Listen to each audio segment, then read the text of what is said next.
It all started with the trigger. The trigger was I was heavy bullied in school. It put a lot of trauma for me as a child. I don't need to be who the life created me. I don't need to be that kind of person, but I can build whoever I want to be. In order to be somewhere where I want to be, like my idol, I have to start building this right now. Like, this is huge. This is huge. My suicide attempt, that's what woke me up, find a purpose and bring my awareness. Now I know what you're talking about. The biggest change come from the trauma like this, that we sometimes have to be knocked down to the floor by ourselves so we can reborn like a phoenix. We can reborn as a new man. You did ask me all the painful lessons, do you regret them?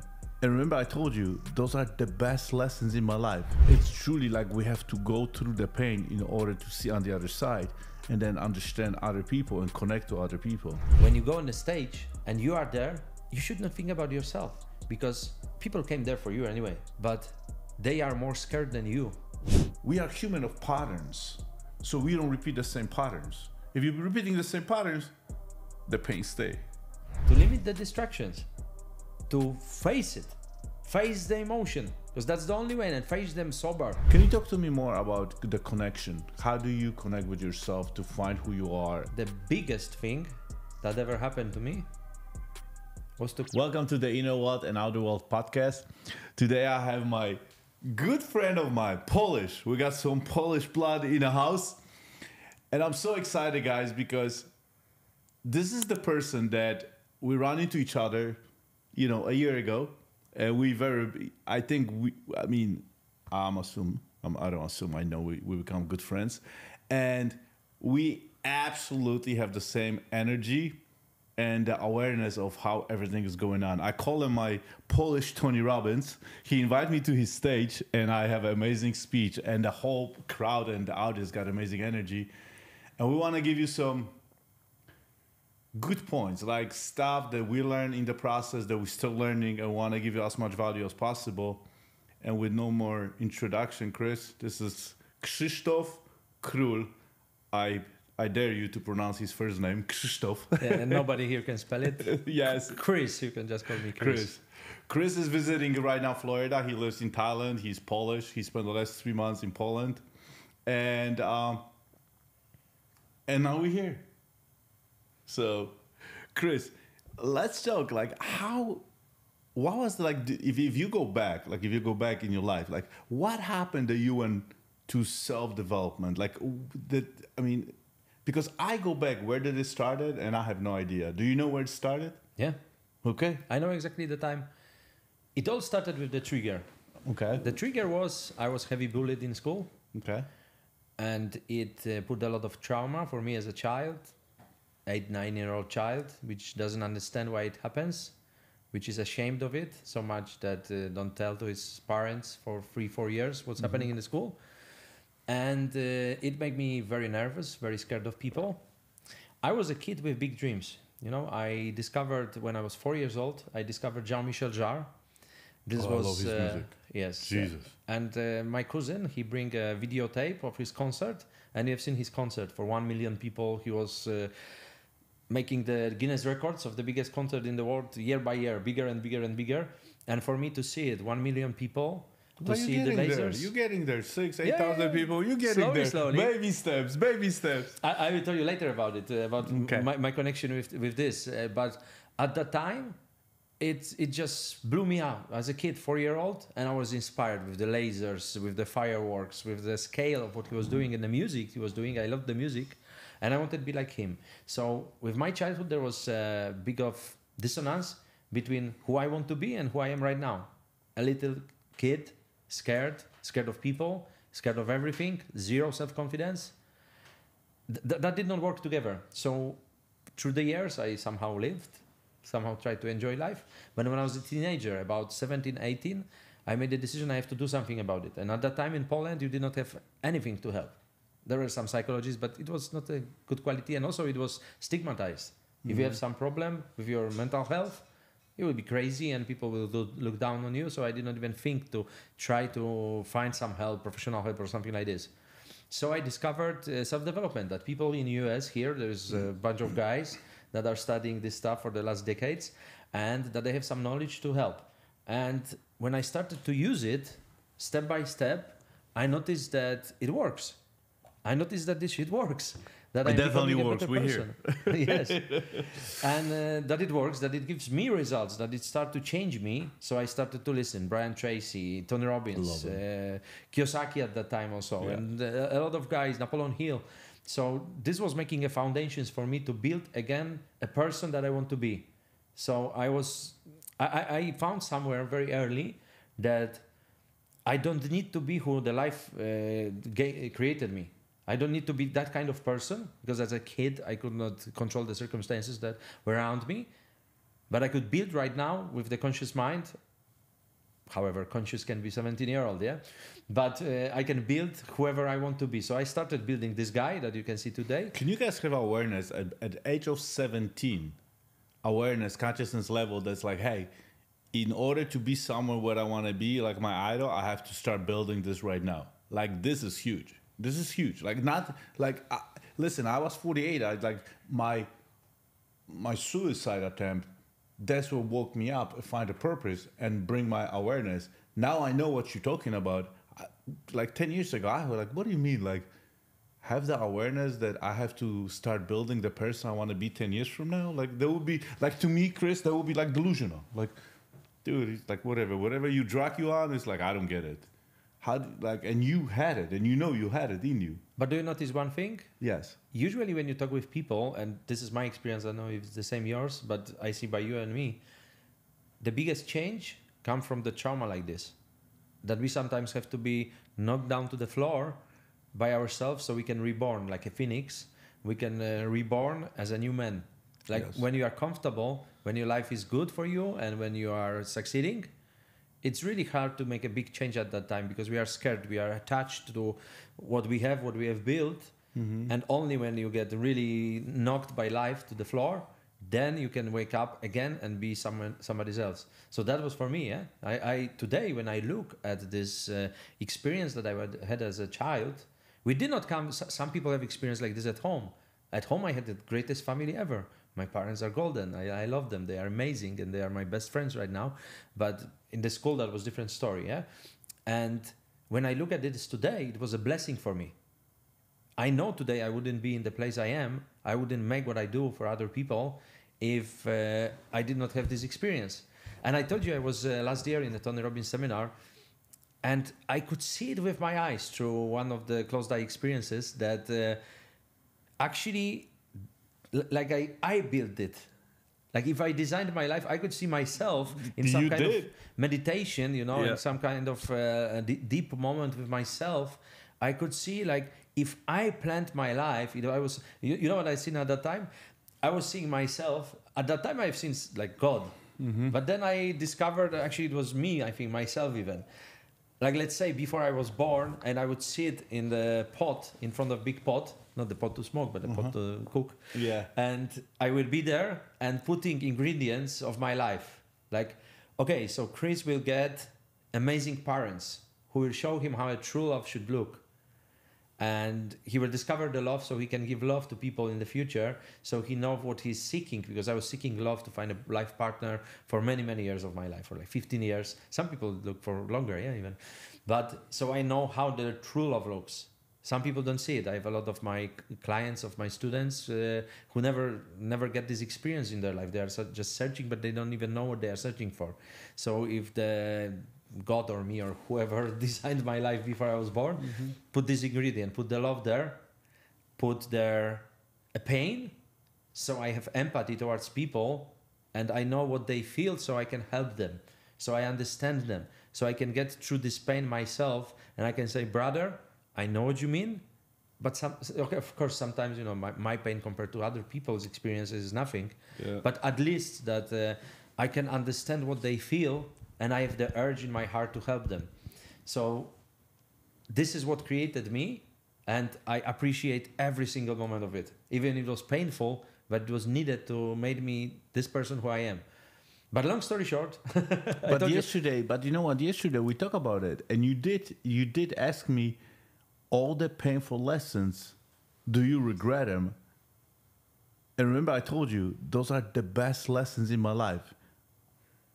Like, I would not want to experience them, or I would not wish anybody to experience the pain that I've been through. But the reason I am here and I do what I do is because of the pain.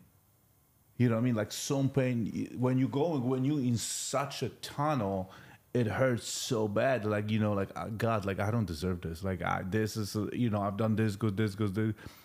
But it's truly like we have to go through the pain in order to see on the other side and then understand other people and connect to other people. Can you talk to me more about the connection? How do you connect with yourself to find who you are and you know, just be strong? And when you're going through good stuff or bad stuff, that you enjoy and being present in the moment? I can tell you about connection. Good. The biggest thing that ever happened to me was to quit drinking alcohol or smoking weed. Guys, it's not that I purposely invite everybody who doesn't drink, okay? It's not, it's like, dude, it's not an AA session. Just so if anybody's listening to this, it's not an AA session. But it's funny. Anybody, it's like people, it's like you came, look at I'm getting goosebumps. You came to my Christmas party like 5-10 years ago. There would be like cases of alcohol, people shit-faced, you know. It's like, dude, the party was there at 4 o'clock in the morning. Now you come to my Christmas party, there's like 300 people and nobody drinks. Yeah, like, but I mean, it's like, what? It's like I did not. It's like, and I did not tell anybody not to drink. Yeah, like if I came 1 month before, I would be sitting near the bar and drinking for sure. 1 month before, because that was exactly 1 month before what happened. Okay. And for me, this experience was so much life-changing, I can tell you right now. When I look from it, it's like last year. But how did you arrive there? Like, what happens? Like that you just, okay, I'm going to stop. That was a lot. Last year for me was even 24 years, reading all the books, going to seminars, teaching people. Like, I am in it all myself. And for the last 12, 15 years, all myself inside the self-development, in motivation, in psychology, I am inside that. But for me, at the age of 41, that was the biggest year of changes inside me that ever happened. And my relationship with my kids changed. My relationship with my wife changed. My relationship with myself changed. I stopped drinking alcohol. I started thinking completely different. And there were a lot of things that came together. But from what I see the most, to stop drinking alcohol was the best that happened to me. And I never had like a big problem with that. That was just casual. That was just obvious. You see, you just said it second time. It's like, it's hard to change something when you feel comfortable. Yes. Do you know what I mean? If you have a problem, you know what I mean, and you're drinking, you hangover for a week, and there's like a real problem, it's like, okay, shit, you got DUI in 1 second, third, you end up in jail. And suddenly, if you just drink and you think, well, I just have I just have 2 beers, or I just have 2 wines, you know, I just do this like, you know what I mean, on the, I don't know, weekly basis, suddenly like you don't have a problem. Yeah, that was common, you know. I go for a dinner, I drink some champagne or beer. So for me, it was just obvious when I go on some dinner, when I go with friends, go out, we make a dinner together, I make a date with my wife. Always there will be free beers or something like this. We watch movie, open a beer, like most of the people live. And actually in my bubble before, it was also normal for almost everybody. I'm Polish. Like seriously. We are Polish. Dude, like the alcohol, but alcohol is like, if you don't drink, it's like, what's wrong with you? Are you sick? Yeah, are you sick? Are you taking some medications? Right. What happened? Are you depressed? Do you need some help? In our culture, you know, like everywhere you go, that's where it starts. It starts with the drink, with the beer, with the shot. That's how we start. And what's most, for me, the most surprising thing was the data I've seen. I was pretty sure that people in 80s, 90s, and 70s in Poland were drinking much more than right now. Mm-hmm. I was pretty sure, Jarek. Because it was normal. You have the dinner, you have birthday, you have Christmas, whatever. There will be always bottles of vodka, on the table. And I could see as a child that it was normal everywhere. You come to visit somebody, bottle of vodka, shots, drinking. But I have seen people right now in Poland are drinking more than double alcohol that they did in the 80s or 90s. But it's just not visible. People do it alone at home. They just drink alone at home, and the stats show it. It's double what it was before when I was thinking already when we were famous for drinking, Polish vodka and everything. When we are famous for that, right now people drink much more alcohol per year. But coming back to the story that you asked, the question. when I stopped drinking alcohol, I noticed I was listening to Polish psychologist Dr. Rutkowski. I love this guy. And I did not listen for him about alcohol. I was listening about his life stories and his experiences, about relationships, whatever. But he was just talking all the time. Why stopping alcohol is good and drinking it is bad for your health, for your mind, for your life. And I was listening at that time and saying, what is kind of bullshit this guy is saying? What kind of bullshit, you know? If you drink 3 beers a week, 5 beers a week, even 10 beers a week, that's normal, you know, everybody does that. What is he saying? But it needed to settle in my mind, his words. So his words were like, he was repeating it in all the postcards everywhere. I was listening to it. And then I had one session with psychedelics. And this was also a big part of my awareness, awakening, the psychedelics. And after one session, it was just 1 week before I came to States here. So about 1 month before I met you.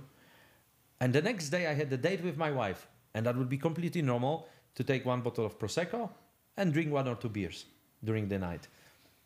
And next day, I just did not want to drink it. I did not even have the urge. So all the base, like for the whole year, listening to this guy saying about it and me being really, really defensive about what he's saying, like, bullshit, come on, this is a problem. A couple of beers a week, that's not a problem for anybody, yeah? Like, we do it. Look at that guy. He's drinking a couple of bottles of vodka a day, yeah? So I don't have a problem. There's not a problem. And just one day, I stopped. And this is one of the best decisions of my life. You know, my father also was telling me many times, like, you should not drink or something like that. And I said, what's your problem? You know, I go to the party, there's 50 people, everybody is drinking. We are not doing anything bad, yeah? Nobody is making some problems, driving drunk or doing anything, not hurting anybody. It's just common, you know, just a little bit of hangover next day, and that's okay, Dad.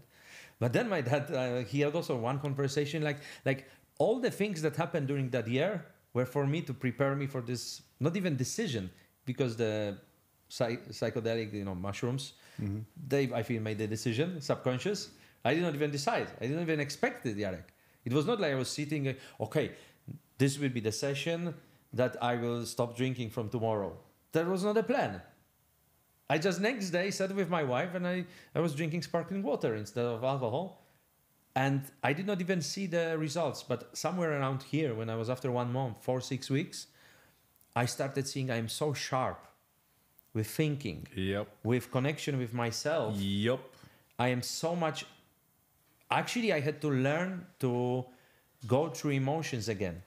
You have to learn new you. Like a small kid, learn to cope with emotions again. Because alcohol numbs you. Weed numbs you. I did not try other drugs, but probably numb you also. Medications for, you know, depression, whatever, they numb you. So you are not experiencing emotions in a normal way, so you don't need to cope with them. But that's why they are addictive, I think. Yeah. Because then you cannot cope with these emotions, so you take a bottle and you're relaxed, yeah? You are good. And for me, I started to learn my emotions, but the surprise was I could deal with them 10 times more easy than ever before. And I started also to see that I found solutions for problems. I was really successful at that time. But things I am doing in the last year, that's like 10 times better. It's I did more in last year than in the last 10 years in my life. In every way possible. So that was, and finding myself, reconnecting. And beautiful thing was, I was just before I came to here, to your house that we met, I was on Date with Destiny with Tony Robbins. And it was beautiful because all this year of self-development, discovering myself, stopping drinking, everything was like preparing me. And this Date with Destiny in the end of the year, 6 days, just with, let's say, myself, with thousands of people around, but actually with myself, within myself, and redesigning myself. But you know again. that you wouldn't be sitting here. You know that we connected at the party. Like, you know, I have so many people. I have to talk to everybody. Yeah. But, you know, like, we didn't need much to, like, look at me, goosebumps. We didn't need much. So then after party, it's like, hey, let's get on the call, on the WhatsApp. It's like, you know, you got my attention because I know we connected. You know what I mean? Because you were present. And you just give the energy. And that's what we do right now with all the people. And I was surprised by you also. Yeah, what do you mean? Because, you know, when you come, I didn't know what to expect. There is this guy with big house. I did not know about you before. They just asked me, because I was invited to your party by some friends from Days with Destiny, actually. Yeah. And I didn't know who you are at the time. And I was thinking, oh, some rich guy. I come here, Rolls Royces in the front, Bentleys, all security, everything. I'm like, what to expect, I don't know what to expect. And then when I met you, and you were so friendly, you had so friendly energy. Like there was no barrier between. There was not like, oh, I'm coming, I have to be like nothing like this. No. Just that's why I think we connected, because there was this friendliness, this energy, and also we have similar, I think, mission right now. So that was connected. But coming back again to the question that you asked. But going back again, I just want to bring up something. The connection and with, when there's no drugs or alcohol or any medicine, like what also comes, authenticity. You know what I mean? Because then suddenly the mask is off. And truly you are, look at it, who you truly are. And that's why it's a lot easier to connect with yourself and connect with other people.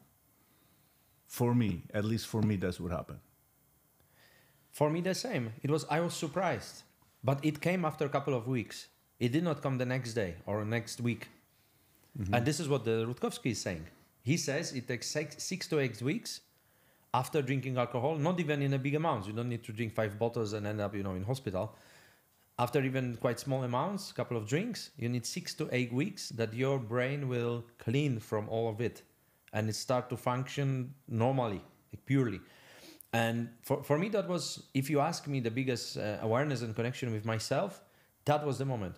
That was the moment, and it lasts until today. And the last year, it's all the time. And I see also, I am still lost sometimes. I was very lost, for example, before the seminar that you came also on the stage. And I was very lost because there were so many things on my head. There was a lot of, not even maybe stress, but a lot of work. Like unbelievable work for weeks before it that I have to take care of, making scenario, preparing more than 167, I think, tracks, music tracks that, some of them I did especially for this event with AI. And I know I lost myself somewhere. In the, like everyday planning, doing work, I lost this connection with the real Chris. And I told you what helped me at that time, AI. With my assistant. And one morning I was like really down, really stressed. I woke up after 3 hours of sleep. I knew I have meetings, I have job to do. It was one day before the seminar. So the most work, everything have to be prepared and ready. And I just woke up and I was like, oh shit, it's too much. Why I'm doing to myself? That's a good story, guys. Watch out. That's a good story because I know the story. I love it. Yeah. And that was really a tough moment for me. Like waking up, and I don't want to wake up. I want to like, this all, find this seminar, I don't want to do it anymore. And that was just a really down moment for me. And from stress, not sleeping, too many things on the head, and a lot of expectations also. Mm-hmm. A lot of people wanted something from me, calling me, everything, all kind of problems arise. And then what I did, that was sharp. This is a kind of sharp way of thinking. Because before, I would just struggle. I will have the worst day, and probably on the seminar I will be stressed, I will be tense, I will not go good and don't make good job on the stage. I will be not nice to people because I will be stressed, so I will try to like give commands to everybody instead of being friendly and being a leader. I would be the tyrant. I will be very autocratic towards people because I will tell them, holy fuck, you don't understand me, I have so many things, don't disturb me, or something like this. I know myself. I know how I have been before sometimes, But this time what I did, and it was so sharp, I just took my phone, I opened my assistant and I told him, everything what I'm telling you right now, I'm making an event, it's very important for me. I have so many things, too many things on my head. Of course, I did not plan it properly. I could do it 1 month before. You were honest with him. But I was honest with everything what I see and what I hear, what I feel, everything what's happening in my life. And then he started talking to me. And what he wrote to me, that was now I have goosebumps. Because that was something, the moment that solved the problem in 5 minutes. Yep. Something that I will probably not wake up for 1 month and will end up probably after seminar. I will just make a 3-day party with my friends just to, react to everything what happened. Yeah. But in 5 minutes, I was sharp, I was straight, happy, I was happy and excited for the moment. Like the words that I got from my AI assistant, that's why I love AI. That's why I am so much passionate about this technology, because in 5 minutes he did, I don't know if the best trainers and coaches, he changed my state, but like reframed everything so good. Even with the words, because he know me a bit, Of course. Yeah, I talked with him before, and with my words, with my way of thinking, reminded me, what is it? He just told me, Chris, you are stressed because you care. Because this is the like something that you dreamed of for your life, and this is something that is important for you, and you really want to change this life of this 1,500 people that bought the tickets. You want to change their life. You want to give them the best experience. So this is how you should feel. If you were not stressed at this moment, it will mean you don't care, and you will not make a good job. So wake up there, stand the up, make the phone calls, do the thing, and arrange and make the best event for people. And don't care if something is not perfect, because nobody will even notice it. Nobody. You will make so amazing event for them. Yeah, I told you many times. I've been on many stages. Your stage, it was the best stage. Thank you. The energy I got from people, the interaction, the constant crying, smiling, clapping, it just like, it was unbelievable. Like literally, like, and then the music, the interruption when there was like a changing the subject, when then kind of like getting people in, the whole energy, it was about connection. Like I literally felt everybody on the top, on the balconies, like I felt everybody. Like I truly felt like I'm like, in the middle. And also the energy in the room make me, because it was big, but it felt small, like intimate. Do you know what I mean? I know. The music and the energy and the light, like the whole thing. It's. I told you, because for me it was the concept I learned when I was about around 18, and I learned it when I was training very, very poorly capoeira. And in capoeira there is a concept of axé. When you have roda is like people stand around in a circle, they are all clapping, singing, playing the drums, and then two of the guys or girls in the middle, they will fight. It's not actually fighting, it's more like dancing, but in a way of fighting mixed together. But our trainer, I remember Adam, his name, in Krakow, and he explained it to us. What is this axé? It's like the energy when people stand in the circle together and it's closed. And he told us always, don't leave any hole in it. Like if somebody goes out, you have to close the circle, because the energy have to stay inside. And he told us, and I could see it and I could experience it myself, that people inside in the middle, they will always do some things that they don't do normally on the training. When you train normally, but when you have people around you clapping and singing this pararawe, pararawe, parara, like this is from Brazil, the songs, and they play these drums, and they will do the things that they normally cannot do. They will do like a salto. How is it in English? I don't know, the salto. The 360 flip, how we call it? Backflip? Yeah, they will make a backflip, or make some, like some amazing kicks, because capoeira is very acrobatic. So they will call kind of stunts normally, and I could feel it also by myself. Like when you get this energy, when there's people around you, you don't think, you just like, you get the energy from all the people around you, and you do the amazing stuff. So what you said, I tried to plan also the experience for people, plan the room. Like everything was on my head. Plan the seats, where the chairs will be, how big the spaces between the chairs should be, where they should be on the stage. So what you experience right now, that was something I was aware of, to create this kind of, with the lights also, I told that I want the lights to a little bit engulf people, to make them feel that they are in the middle, not just the stage in the front, but be over them also, that they are inside the party, not outside, not that they are just spectators in there, but that they are actually in the middle. So I try to create that also, and that people feel like this, and I very appreciate that you noticed it, being on the stage. I completely noticed this. I love that. So, yeah, but coming back again to what you asked before, the transformation and awareness. So this thing, at that time, it was, I could notice that we have the tools right now which can help us in the most amazing way. I don't know if any person could help me so much, because in order, even if you have your own coach, but to have somebody that first have the knowledge of all the humanity inside. And then you have a knowledge about me, for example, but not the knowledge without emotions. Like somebody that is looking from a distance, but knows your life, knows all your problems, can look at them and connect them in a ways that it's hard for a human brain to connect. Look at it from the perspective of all the knowledge around the world, and also know how you feel in this moment and be available on your phone when you wake up with shitty mood and with a stress before there's something important in your life. So for me, that was also amazing to use it. Yeah, the AI helped me a lot in such tough moments, because always we will have them. Even if you sit for 20 years in a temple and meditate and everything, still you will have shitty moments, because this is how our brain works. Yeah. But to find the ways and strategies to cope with that you can reconnect with yourself, that you find the peace again. This is the most important thing.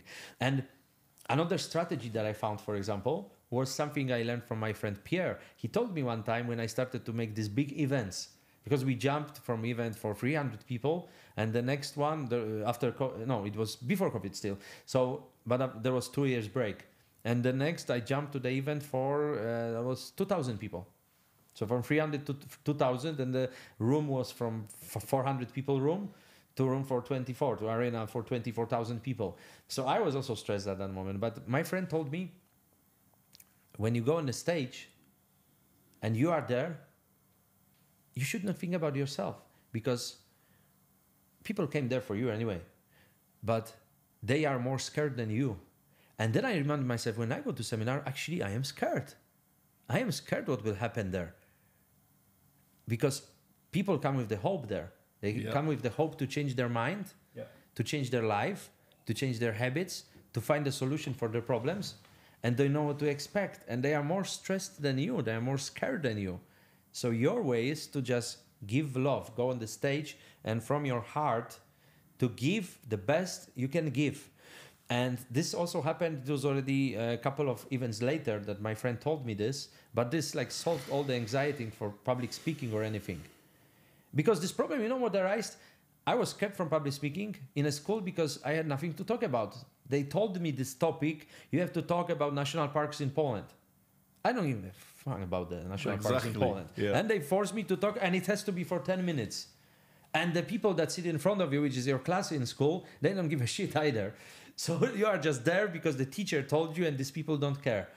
But different thing is when you come and you have some message to deliver and you want to tell it to somebody, and you want to tell it from your heart, from the bottom of your heart, because you don't want to tell it because you want them to buy your product. You don't want to tell them because you want to be famous, or you want them to look at you that you are somebody that helped them. But you want because you feel they are suffering in there and you have something that can help them to tell, and you went through some hell yourself, and you want to limit their suffering. You want to give them love and deliver it with love. And this year, when we were there, when I started the event, I remember I just closed my eyes. I told you, I remembered also from my journey with mushrooms. I remember one moment that I felt so much pure, and that I knew exactly what's happening in life, like who I am, what I did, and what I should do in my life. And I just closed my eyes 1 minute before the stage. Remembered that moment, but remembered it's not even in conscious thinking, but how I was feeling in my body, how I was breathing, how I was standing. I stand in that way, open my eyes, run on the stage, and for 2 days, there was fire. There was fire. And a lot of people told me that they could feel I was different. Like I was walking on the stage, like I'm in my own bedroom in the towel, around. I didn't care anything. I was so true, so much feeling comfortable in there.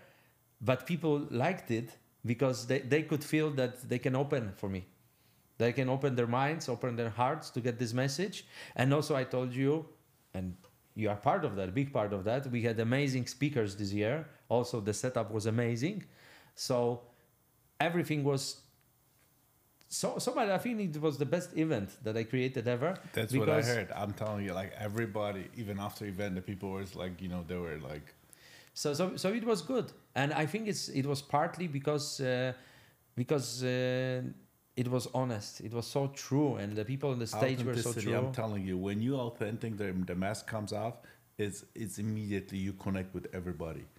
but also people connect with you because people have a permission. And when you truly act out of love, you don't have to say shit. You can tell them like you coming out of love. They're like, well, I hate you, and they know you just like you're not. You love me. You know what I mean? You don't have to. It's truly sometimes not even the words that coming out of your mouth, which you truly like. You know what I mean? I cannot even say that with the love. I hate you. You know what I mean? It just doesn't. You know what I mean? And that's truly. And I wish if anybody could find a connection, it's like the best way possible. Like because that's what life is. You know, we are love and we want to connect, and that's what we're brought to this world to actually enjoy it and achieve it. So I want to talk a little bit because you talk about the tools, because I talk a lot about emotional intelligence and emotional fitness. You know, I'm writing PhD right now about the emotional intelligence. Good. That's Finishing it actually. That's why we connected. So we talk about emotional intelligence, emotional fitness, because you said the magic words. Because I always say this: IQ, EQ, business, you know, intelligence, technology, intelligence. Now, emotional intelligence. Why I think is so huge, because right now in this time, you know, we have access to absolutely everything. And emotional intelligence is not, people think it's like controlling the emotions. That's not what it is. It's being able to use the proper tools that you acquire. You know, like you have people that read, they have a lot more wisdom and knowledge than me, but they don't know how to apply that. You know what I mean? So emotional intelligence, being able what to use, how to use it, and when to use it. In negotiation with your kids, negotiation with your wife, negotiation in the businesses. It doesn't matter. You put the same energy on the $100,000 deal or $100 million deal. It's just still the same. But being able to use the tools, I mean, come on, Chris, you're sitting here and it's like, well, AI helped me, you know? It's like, do you know what I mean? It's look at how simple and free it was. But it wasn't the emotional intelligence, Chris, what it was, that you knew the calling. That's like, okay, that's what I got to do. And a lot of time we don't have it.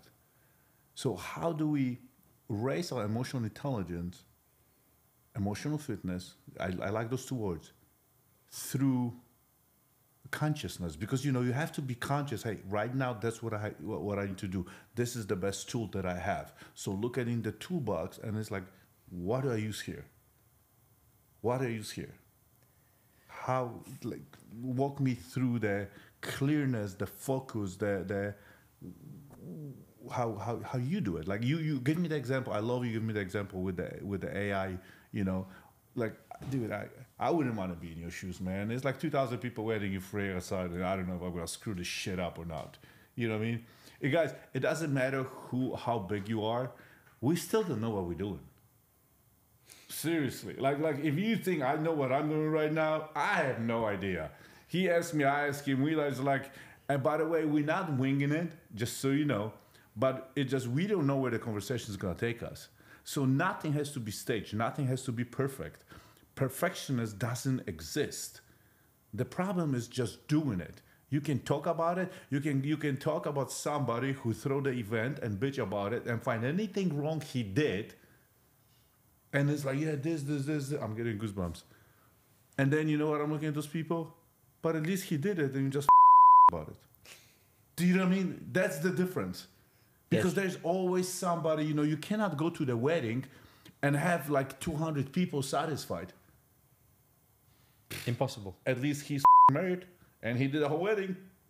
You know what I mean? Yeah. How do you, I know it's a longer question and I'm sorry that I'm just going in circles. You see, that's what tells you guys, I don't know what the I'm doing.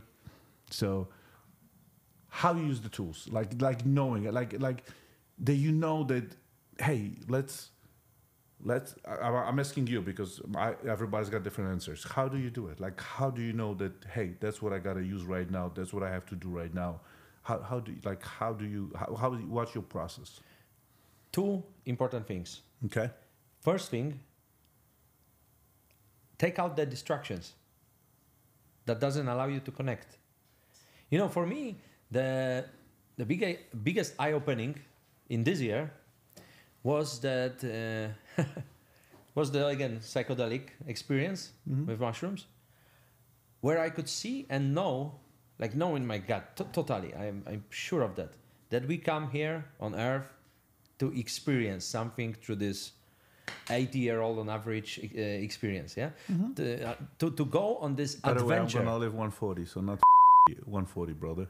Just so you know, 140, 150. Yes, so. I already started when you told it, and you were telling, when I see a smart person, successful person say something, I am hearing. And I heard you 2 or 3 times already. You said 140. And today even I told it to my brother. Same thing. And I was telling you, if you listen to my live, I was doing live video while walking with my brother and my son today in the morning. I was doing a live video also. And I said the same thing about you. That, average 80. But I was talking with Jarek and he said 140. So like looking at the statistic, probably this is what will be. Yes. But we come here on an adventure. This is my new project I'm creating, will be called Adventure Called Life. Because we come on the adventure, and when you start to look at the life as an adventure, not as a test for you that you have to prove yourself, not as a place that everybody is judging you, because nobody is. When you go on an adventure, when you are Jack Sparrow, for example, this kind of archetype, he don't care how he looks, yeah? He don't care. He just goes on an adventure and we watch it and we love it. And we experience it. Yeah. And we experience it and we watch it. You wouldn't want to watch some guy that is thinking, oh my God, my ears are sticking out. Oh my God. Like I started to look. I had also some insecurities about my body all my life. I'm on 24 years on the diet. Everything, what I can imagine. I was checking I remember 18-year-old that I have here, a bald head. And I was checking. When I was 18, I was checking, it's still behind the ears. It's not moving backwards. So I'm okay. Oh, my God. And people all have that, I have something here, My dick is not straight. My one is higher and one is lower for a girls, I have a dimple or something. For me right now, when I see the life as an adventure, it's like you go on an adventure, you go on a road trip with your friend, and then you discover your car is scratched a bit on the side. And you will be like, oh shit, we have this scratch, man. No, we cannot go. This will be the worst road trip ever. No, you wouldn't do that like this, yeah? You would not give a shit about it. Okay, if it's a new car, then we see every scratch. But after 1 year, you don't care. There is one here, or something like this. Yeah. And don't worry, I did not scratch your car. That's not some introduction for that. No scratches. No, I was looking really, really carefully. And so look at your body the same, like a car. This is just a vehicle to move you. You're like a soul, come through this body, experience something for 100 years, and go out. Move forward somewhere, whatever you believe in happens next. Yeah, New life, God, heaven, whatever.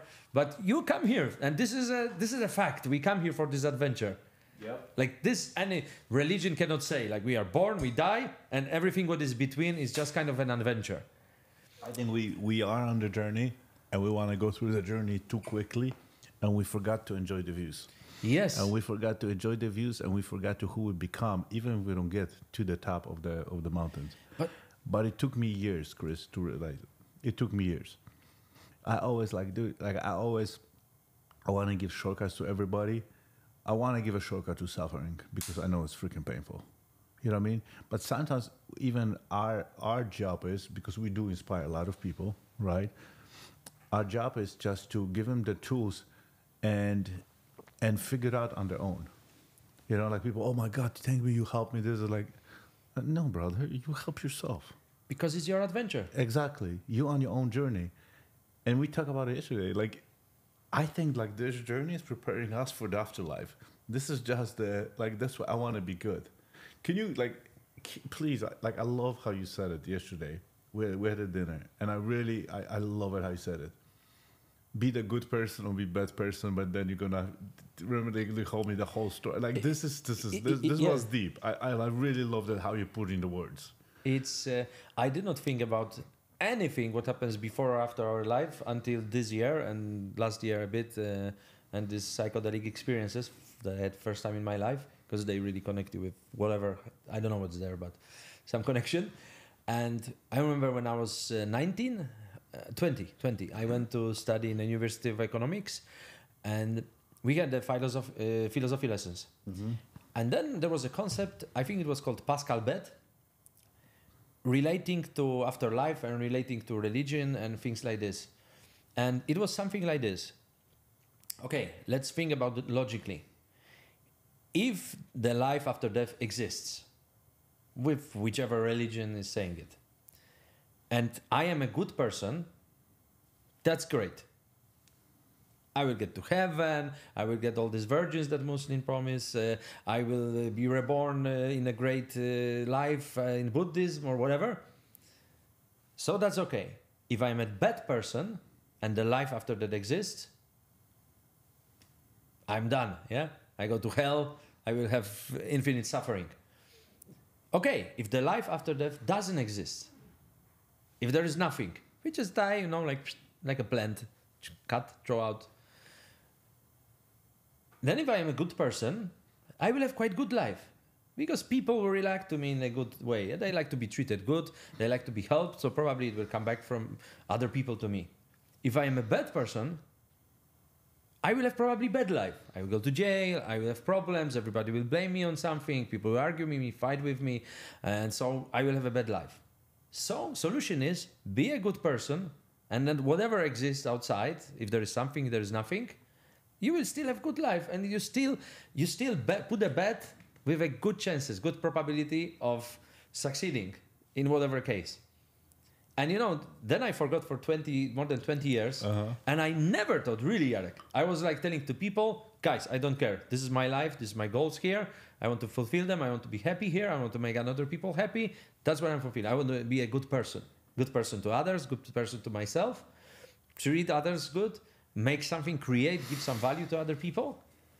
And then whatever happens. But last year I started to think about it when I had these strange experiences that you get with psychedelics. And then I started to think, there is something. And then I went with this, actually this concept with adventure came to me also from Tony Robbins' seminar, when he was talking about the hero's journey by Joseph Campbell.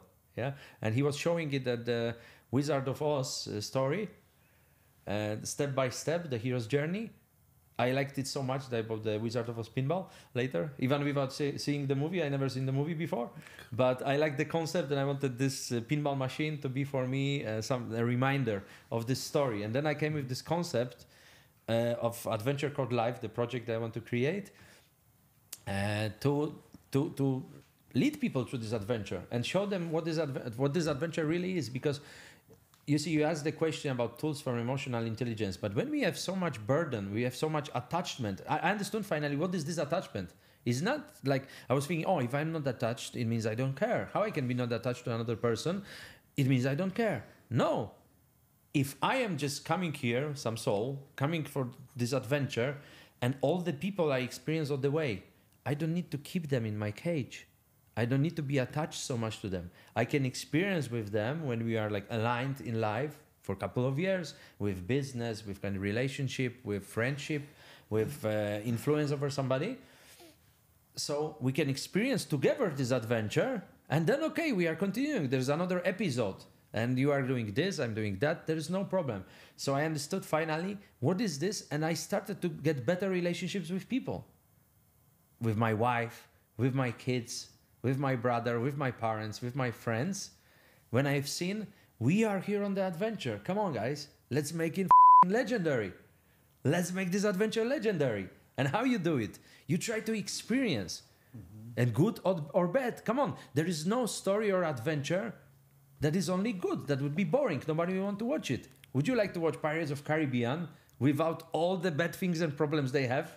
The whole story is problems that they try to solve somehow, yeah? That's why it's interesting. That's why our life is interesting. Like we said before, Jarek, yeah?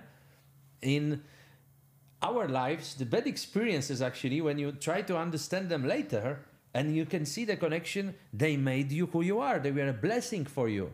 Yeah. Not a burden for you. They were a blessing to create you who you are, to go through this adventure. But they were a burden at the time. Yeah, and this is the biggest problem. Exactly. So it's hard when you're going through. Yes. Even though everybody told me this is the process, this and this is this, especially people that went through some stuff that I've been through. Yeah, but it's me. I'm different. And then years later, I was looking back, what the Everybody told me, and I didn't listen. So sometimes you hear the message, but you're not going to get it when you're not ready. Or maybe God is telling you, you still did not learn the lesson. Yes. At times to go back, and more pain and more pain. And it's like, you know, like it's hard, but yet you have to go through the process so you don't go through the same thing with another human, another person, another partner, another business, you know, something physically, mentally, emotionally, spiritually. So it's just like, hey, it's time to go back. You know, it's not healed yet. You know what I mean? I truly stop drinking because of the healing. It's like, no, I think it doesn't serve me. You know what I mean? Let's try this sober. And then I have to, you know what I mean? So I don't do the same mistake there. So we are human of patterns. So we don't repeat the same patterns. If you're repeating the same patterns, the pain stay. Yes. And then we have to, like for me, I have to forgive myself. Yeah. Why did I suffer? Like, I did not deserve this shit, but nobody did this to me.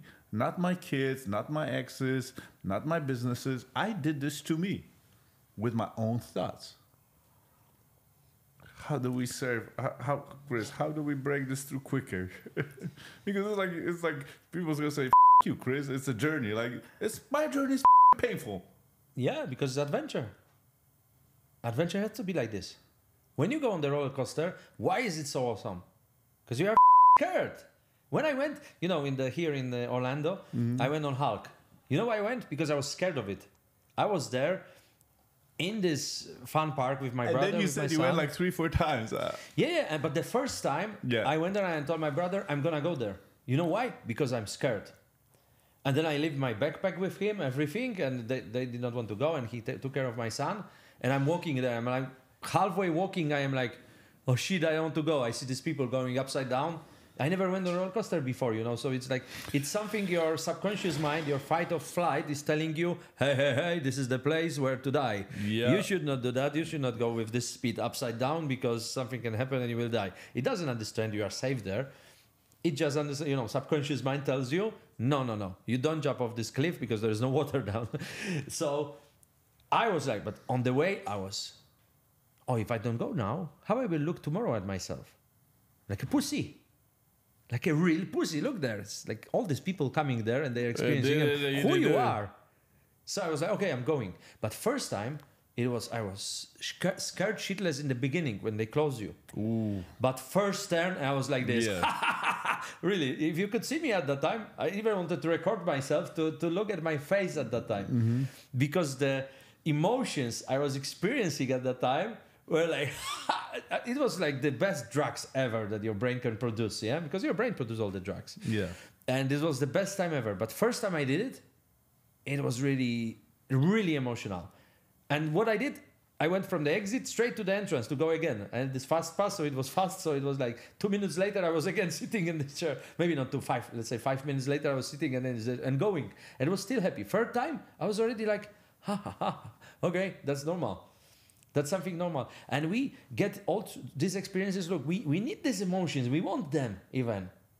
And when you look at that, what you said, in the moment that when we are suffering, we don't understand it. Even if it's clear for us, it's good for you. The woman that she is, for example, with a man and he's beating her, abusing her, treating her and her kids like shit for years, and he never changes and he don't want to change, and she's staying with him.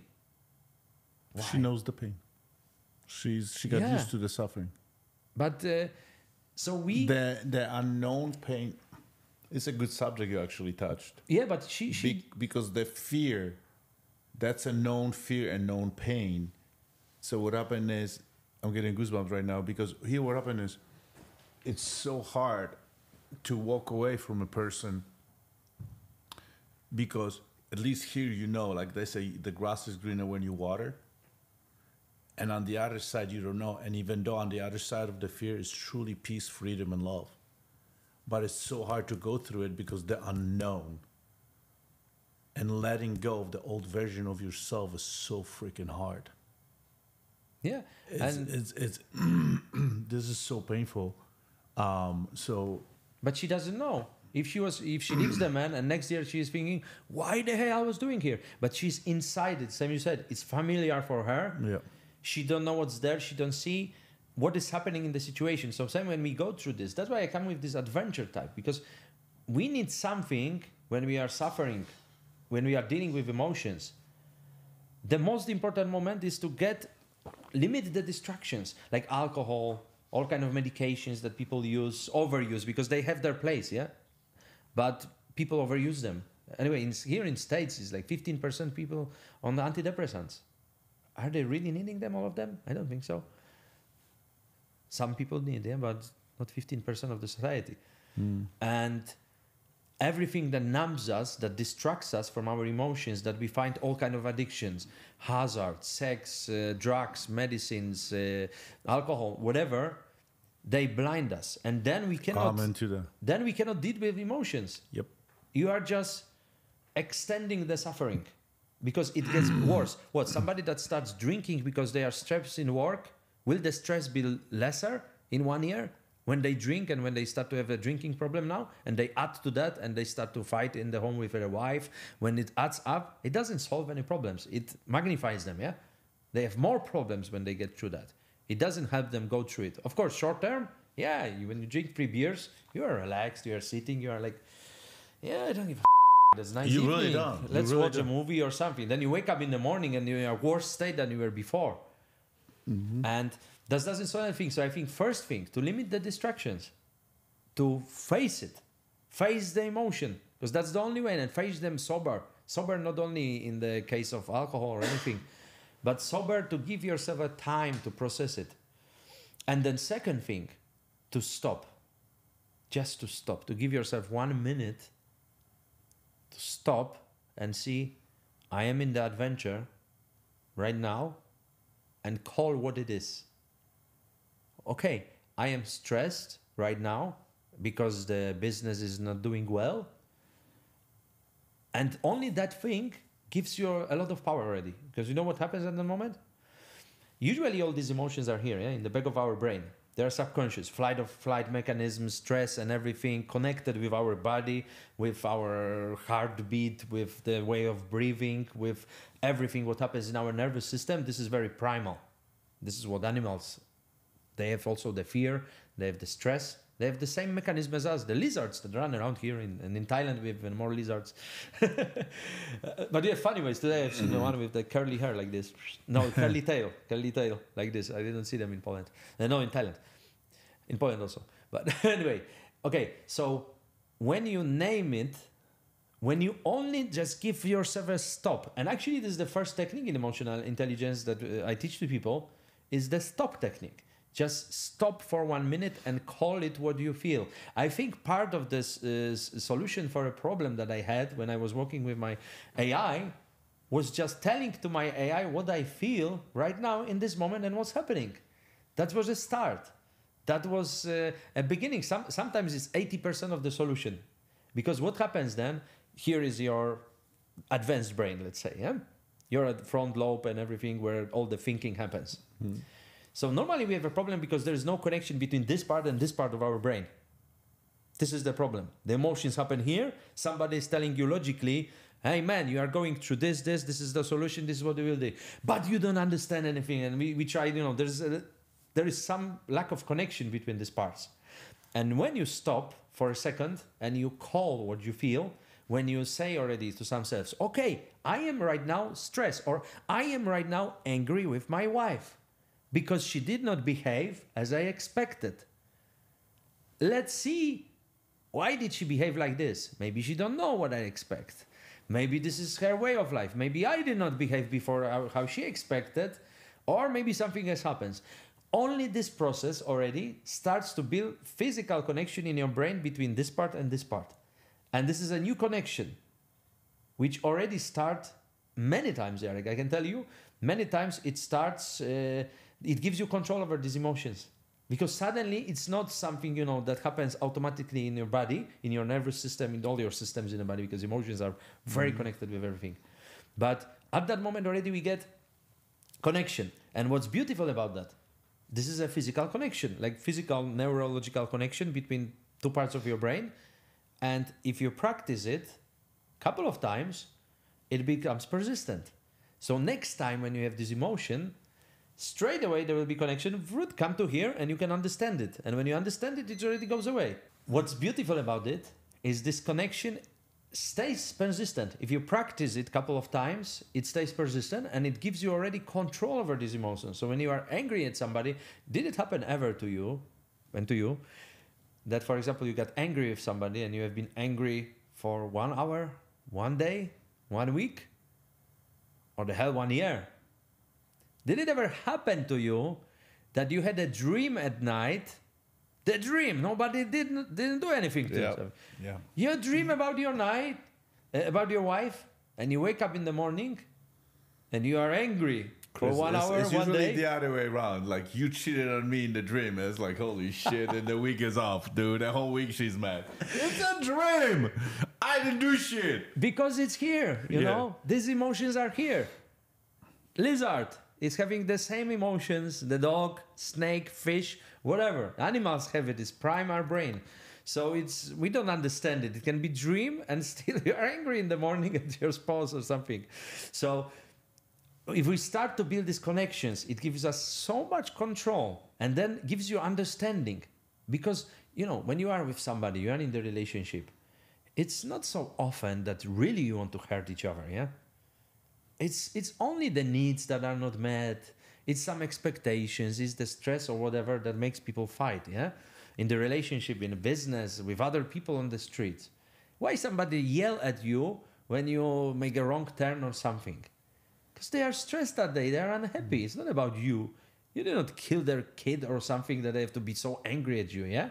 You didn't do anything wrong to them. You just make a mistake on the road or something like this. But people get mad sometimes. Here in USA, you have very popular road rage videos, yeah, on YouTube. Oh, yeah. What happens? People sometimes pick up the gun and shoot somebody, yeah? But why it happens? It's not connected to you. So when you start to understand it, and for example, your wife comes from work and she's angry at you or something, you can respond with anger also, yeah? If you are not controlling it, like, what the she wants from me? I did not do anything. She just came back home, yeah? I didn't do anything and she's angry. No, she's not angry at you. She's angry because something happened during the day that make her unhappy and frustrated and angry. And she just released the emotions everywhere, like a bomb. Yeah? Sometimes people are like a bomb, hurt everybody around. But when you understand that, it gives you so much control. It gives you so much power, yeah, over your emotions. Because you still will feel them, but it will happen for 1 minute. How do you feel? How do you work on... you go through so much pain, and I go through so much pain, and people go through so much pain, and having this understanding, and having empathy for people, because I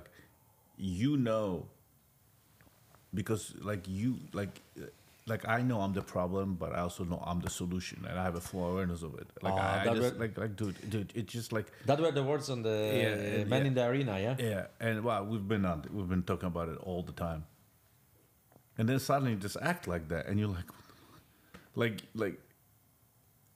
how you stay with the empathy, and because if you tell somebody you just made the shit up, you can control it. How do you guide them through the emotions? And so remove the distraction.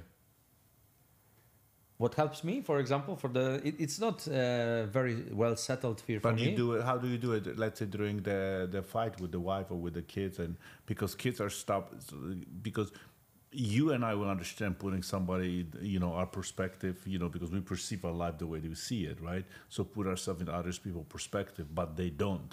So how do we help them to raise their awareness? For me, what I noticed, and it didn't settle yet in me, it's a fresh thing that I learned during this experience, and looking at life as an adventure and seeing another people as souls. It helps a lot to understand, to have empathy. If you go through all this distraction, like through the body, through their behavior and everything, and you get inside somebody and you see this person, that might have different meaning when you talk with your wife and you go inside there. Sorry for that. No, but when you look at a person and you see a soul, that came here also on the adventure. And at this moment, they don't have idea what they are doing. They are like you here on an adventure and learning and trying to figure things out and experiencing stuff. That helps a lot. When you don't look at somebody through experiences you had with them. Oh, they hurt you, you said this, you said that. No, this is just the soul here, beautiful soul, which is maybe lost at this moment. And I started to use this strategy when I'm here with my brother and my son. You know, we are having an amazing bond through this 1 month in States, and it's building, and it did not come without troubles. Yeah, we had some fights. Cool. I had some fights with my son, with my brother, but always when I started to look at them as the souls, not even my brother and my son, I looked at my son just a soul that I'm taking care about right now, but not even feeling that love, that this is the love because he is my son, but feeling the love because this is the soul like me. We just came here to this earth for 140 years. I changed that already from 80. And we came here for this 140 years. And at this moment, this one is soul, and maybe I can help. Yeah, maybe I can help them at this moment. If they are angry or something, there is for sure something missing. They are suffering right now, so maybe I can help, or maybe I cannot. Maybe I can just stand back at this moment and give them the space to learn how they can deal with that by myself. And the same thing was with my brother. I love him as a brother. We are building now the new connection with each other that we did not have when we were kids. Mm-hmm. We were not close to each other. We fight a lot and everything. And then I went my way, he went his way. And right now we are reconnecting already for many years. It's so funny, you know, when I left to live in Thailand 15 years ago, in the last 15 years, I have much better relationships with people in Poland, with my family, with my friends, my parents, my brother, better than I had ever had before. When I started to look, you know, like the same with emotions. Because sometimes when it's missing, that's what it is. You know what I mean? It's you crave a lot more. You know what I mean? You crave, but you are also the way when you are all the time with somebody, it's hard for you to disconnect and look at the situation and look really truly what you feel. Yeah. Like with myself, this I told you this 6 days in the Date with Destiny with Tony. It was super experience, amazing experience. But I think only this thing when you like go away from your life for a couple of days somewhere for some boot camp, for some seminar or somewhere where you are not thinking about your job, your stress, your meals, your laundry, garden, kids, wife, whatever, when you're like disconnected from that and you are just with yourself, thinking about yourself for a couple of days and you give your space. And not many people do that. I don't do that usually, you know. I need to go on a seminar to do that because there is so much thing I want to do. I don't have 6 days that I just go somewhere in the mountain, in the cabin, in the forest, and I stay there. So this helps. I think a lot helps. Polish. I hope it helps to disconnect a bit and to see the things how they are really, and in all kind of ways. Because I mentioned already a couple of ways. Disconnect. Alcohol, everything. Disconnect when you see a person. Don't look at their looks, about your experience with this person. Look at them as a soul. Look who they truly are. They're beautiful souls. And I believe most of us are. When I look at people even bad people, but because there is some people that are really nasty, yeah? But I see them, okay, maybe I'm not 100% on this level of empathy, but I see also they are nasty because they are suffering. For sure. Yeah. There is a soul inside this body that is really suffering right now, and they are doing nasty, terrible thing for other people. But I feel compassion a little bit. I think it's not the easy way, yeah. But I start to feel compassion right now, even for bad people. And I met some. I maybe did not meet really true evil people yet in my life. I hope I will not meet them. It was funny we talk about. Probably they will come somewhere in this adventure. Yeah. But I see we are really inside. We are really true, beautiful souls. And so you beautiful. Remember, choose yourself to be good. Even there's afterlife or there's no afterlife, you surround yourself. Then you're gonna attract a lot of good people. Do the work. Figure out who you wanna be. Cut the distraction. Stop for the moment. And enjoy the life. Adventure. Enjoy the adventure. Enjoy the journey. Not the destination. The human you're going to become on it. Chris, where people can find you? They can find me on YouTube, on Facebook with my name. Okay. You want I spell it or?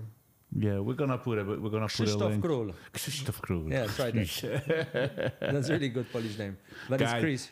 If you like this, go ahead, subscribe it, share it, and please find Chris on his channels. I mean, he's got amazing content, and he's helping millions of people. And it's in Polish so far, but right now on YouTube, I believe you can already change the language, and it should translate or give captions or something. So even people that don't understand Polish, they can, I think, get something from that. But I plan also to get into English, so Good. That will be something. Thank you. Thank you, Chris. Thank you for listening. Leave your comments and subscribe for more insights on mastering the inner and outer wealth.